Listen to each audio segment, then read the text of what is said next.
ప్రభుత్వ సంక్షేమ పథకాలు నిజమైన లబ్ధిదారులకు అందుతున్నాయా లేదా పరిశీలించాల్సిన బాధ్యత గవర్నర్పై ఉంటుందని త్రిపుర గవర్నర్ నల్లు ఇంద్రసేనారెడ్డి అన్నారు.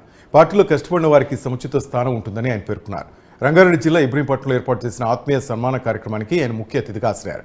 ఇబ్రహీంపట్నం నియోజకవర్గ నాయకులతో కష్టసుఖాల్లో పాల్పంచుకున్నామని ఆయన గుర్తు చేసుకున్నారు. ఎన్నికల సందర్భంలో నా యొక్క గవర్నరు పదవి అధ్యక్షులు గారు ప్రకటించడం వలన అప్పుడు ఆత్మీయుల యొక్క సమావేశాల్లో అందరినీ కలవలేకపోయినాను. అందుకనే ఈరోజు ఎన్నికల తర్వాత ఈ యొక్క ఇబ్రహీంపట్నం ఈ ప్రాంతానికి రావటం జరిగింది. ఈ ఇబ్రహీంపట్నంతో నాకు అనేక తీపి గుర్తులున్నాయి.